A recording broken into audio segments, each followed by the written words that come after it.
గ్రామ దేవతలలో స్త్రీమూర్తులు అధికంగా ఉంటారు.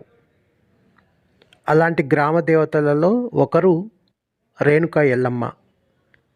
ఎల్లమ్మను సాధారణంగా ఎల్లమ్మ, రేణుక ఎల్లమ్మ అని పిలుస్తారు. ఎల్ల ప్లస్ అమ్మ, ఎల్లరికి అమ్మ, అందరికీ అమ్మ అంటే ఈమె విశ్వదేవత అని చెప్పొచ్చు. మరొక అర్థంలో ఎల్లలు అంటే సరిహద్దులకు దగ్గరలో ఉండి ఊరికి కాపలా కాసే దేవతగా మరొక అర్థంలో భావిస్తారు. నిజానికి గ్రామ సరిహద్దుల్లో కంటే గ్రామాల లోపలే ఎల్లమ్మ దేవత కనిపిస్తుంది కాబట్టి ఈమె అందరికీ దేవత అనే చెప్పొచ్చు. సంపదలు, సౌభాగ్యము అందించే దేవతగా, చర్మ వ్యాధులు, అనేక రుగ్మతలను మాపే దేవతగా ఎల్లమ్మను ఆరాధిస్తారు. ఎల్లమ్మను ఆడపడుచుగా, తోబుట్టుగా కూడా భావించే సంస్కృతి నేను గమనించా. ఇప్పుడు ఈ డాక్యుమెంటరీలో తెలంగాణ రాష్ట్రం జనగామ జిల్లా, జనగామ మండలం, జనగామ పట్టణానికి సరిహద్దు గ్రామం యశ్వంతాపూర్. జనగామ జిల్లా కేంద్రం నుండి హన్మకొండ వెళ్ళే రూట్లో 5 కిలోమీటర్ల దూరంలో ప్రధాన రహదారికి ఆనుకునే ఈ రేణుక ఎల్లమ్మ ఆలయం ఉంటుంది. ఇక రేణుక ఎల్లమ్మ ఆలయం ప్రధాన రహదారికి ఉండడం, రాకపోకలకు అనువుగా ఉండడంతో ఎక్కువ మంది భక్తులు ఈ ఆలయాన్ని దర్శించుకుంటూ ఉంటారు.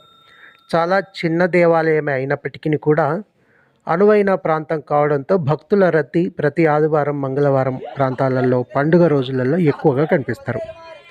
ఇక ఆలయం ముందున్న చెట్టుకి భక్తులు తమ కోరికలు తీర్చుకోవాలని, తమ కోరికలు నెరవేర్చాలని మొక్కుకుంటారు. అట్లాంటివన్నీ ఈ చెట్టుకి కనిపిస్తున్నాయి. ఎక్కువగా ఎల్లమ్మ మాంసాహార ప్రియురాలు కాబట్టి కోళ్ళు, మేకలు సమర్పించుకుంటారు. ఇక బంధుమిత్రులు అక్కడికే వచ్చి అక్కడి నుంచి తిని వెళ్ళడానికి వీలుగా అక్కడక్కడ టెంట్లు వేసుకోవడం, చెట్ల కింద వండడం, మరికొన్ని రూమ్లు కూడా, అక్కడ గదులు కూడా కిరాయికి లభిస్తున్నాయి. ఈ కారణంగా ఈ ఆలయానికి భక్తుల రద్దీ ఎక్కువగా ఉంటుంది. ఇక ఆలయంలో చాలామంది గ్రామీణ ప్రాంతాల వాళ్ళు, చుట్టుపక్కల గ్రామాల వాళ్ళు ఎక్కువగా కనిపిస్తున్నారు. వీరు ఎల్లమ్మకు ఓడిబియ్యం పోస్తున్నారు. 5 ముత్తైదువలు తమ ఇంటి ఆడపడుచుకు ఎలా అయితే ఓడిబియ్యం పోస్తారో అట్లా ఓడిబియ్యం కలిపి ఎల్లమ్మకు పోయడం ఇక్కడ చూస్తున్నారు. ఎల్లమ్మకి ఓడిబియ్యం పోస్తారు. ఎందరు పోస్తారు?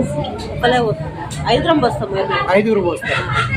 మరికొంతమంది ఎల్లమ్మకి బోనం సమర్పించుకుంటున్నారు.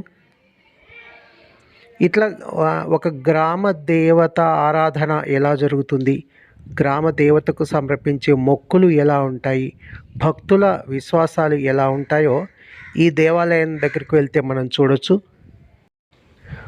భండారి, పసుపు, కుంకుమలు ఇక్కడ అత్యంత ప్రధానం. ఎల్లమ్మకి గాజులు సమర్పించుకోవడం చూస్తాము.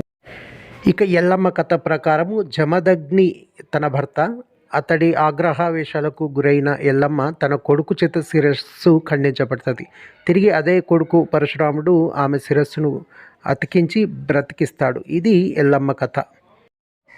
గ్రామీణ జీవన సంస్కృతిని అధ్యయనం చేయడంలో ఇట్లాంటి ఆలయాలు కూడా దోహదపడతాయి. ఏదేమైనప్పటికీ విలువలతో కూడిన నాగరికత ప్రపంచం వైపు వెళ్ళాల్సిన అవసరం ఉంది.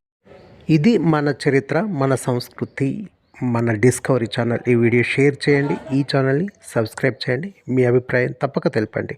నేను మీ discover man Reddy Ratnakar Reddy. Thank you.